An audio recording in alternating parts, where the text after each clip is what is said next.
Hi, everyone. I am Anna Maria Scaccia, KCA ambassador, member of the Patient and Caregiver Advisory Council, two-time cancer survivor, and host of the Kidney Cancer Unfiltered podcast. I am here with survivor Nicole Miles. Nicole, thank you so much for joining me. I am so glad we are getting to chat and getting to share your story. So if you can, just to start off, can you briefly tell us about your kidney cancer story? So let's fast forward to, hey, this pain on my right side just wouldn't go away. I said I need to go to the emergency room. So I went to the emergency room around, let's say, 3, 4 o'clock in the morning, and was at the emergency room and got seen, was back there, got seen finally. And, she's like, the doctor's like, oh, probably nothing. It's probably this, probably that. So let's take a EKG, let's take a CAT scan, and let's take blood work. And mind you, 2 weeks prior to this happening to me, I had just had a physical. So I had just had blood work, all that good stuff. And it was, nothing showed up, that was concerning to the doctor.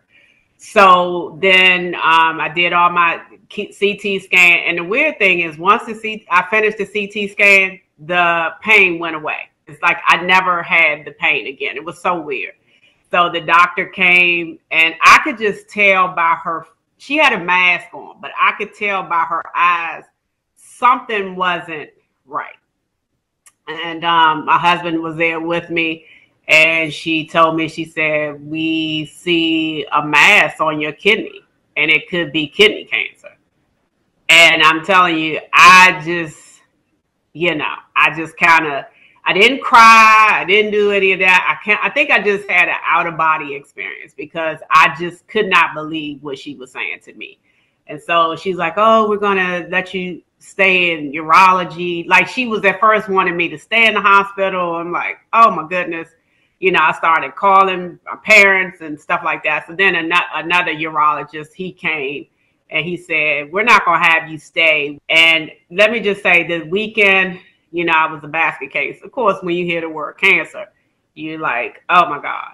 And so I went and saw the doctor on Tuesday and he said, he was like, what do you know? And so they never told me the size of the mass. I didn't ask, this was all new to me. So I didn't even ask anything. And so he's like, oh, it's 10 centimeters and it's 95% chance you have kidney cancer and we need to remove your kidney.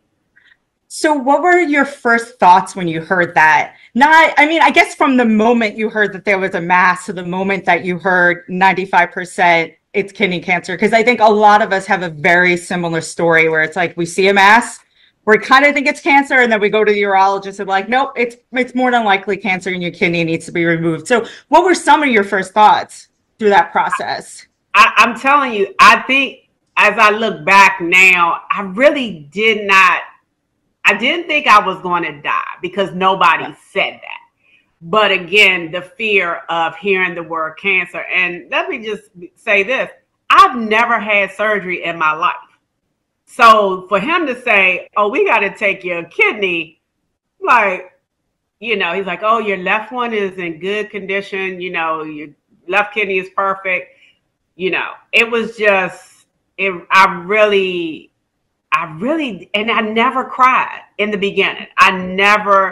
And people that know me, especially my husband, for me to be as strong, because I think I just was still trying to process that this doctor said to me that I had cancer. And breast cancer runs in my family. So this kidney cancer just came out of nowhere. I would love to pull on that thread because I think, again, that's a similar story that so many survivors have, and I'm sure in this room have, is that we don't know where the kidney cancer came from. It just came out of nowhere. So just talk to me about your feelings around that the uncertainty as to why, or rather the not knowing as to why even kidney cancer showed up for you in the first place. I could not. I just couldn't wrap he asked me questions like, do I work around chemicals, I guess a hair salon or, anything, none of that. And it wasn't hereditary. So I'm telling you, I just sat there and just kind of processed the information, and all I was thinking was how soon we can resolve this, So like that Tuesday that I saw the doctor, we were supposed to have surgery that Thursday, but he said, I want to have you get a MRI. And he said, let me just see if something about the veins. So when I went and had the MRI, that's when he said, I can't do this Thursday. He said, I need another set of hands in the operating room.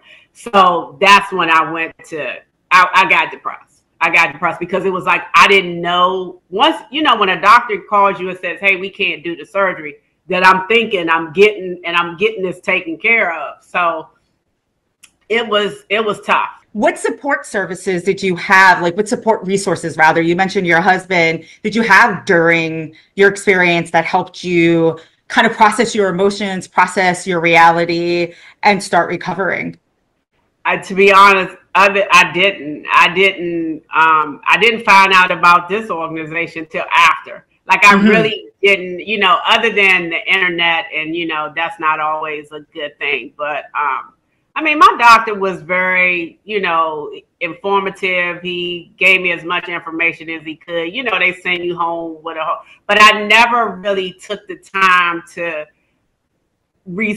sit down and go on the internet and until later on. I think I was really having a hard time just after the surgery because the weight gain of what's next. I didn't know what was going to happen. I mean, of course, he said when I had the surgery, he thought, they're going to say they think they got everything. I felt fine. I was only in there a day, and I had my surgery like at 1 p.m. and I came home like 3 o'clock in the afternoon the next day. And so what piece of advice would you have for someone going through a similar experience?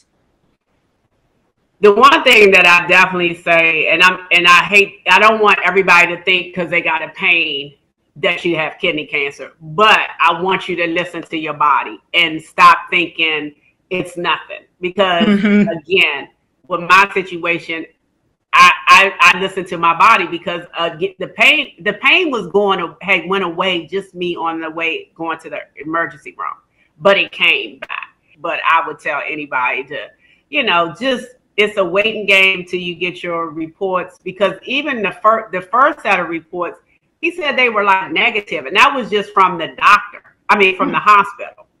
And so then they sent my kidney he's like, oh, and then we sent it to John Hopkins, and they do the more detailed, report for findings. And that's when everything came back to say, hey, because I was shocked that it was stage 3, Yeah. I would have never, I mean, I don't even know how long this was, in me, 10 centimeters, like, whoa, so.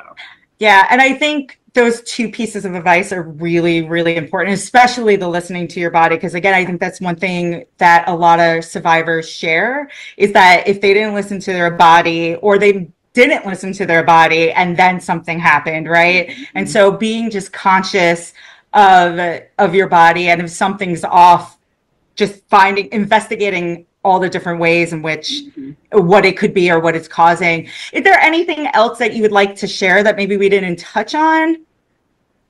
I like I said, I'm one of the lucky ones. I mean, I feel like it'll be a year, October 4th, that I had my surgery. And if you see me, like, I'm on social media, I've been working out, I do this, I do that.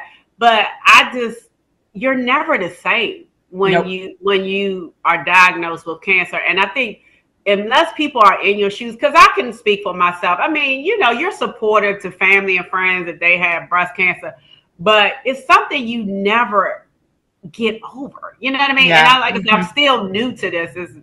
I'm looking forward to celebrate my year. I'm looking forward to celebrating 5 years. And I tell my husband all the time, I'm like, I wish people would ask how I'm doing more. Just don't assume, because I'm smiling and I'm walking because it's every day I look at my stomach. And I mean, this is something that I'm never going to forget. So it has changed my life. It had really, I mean, I still can't believe it that this happened to me, so.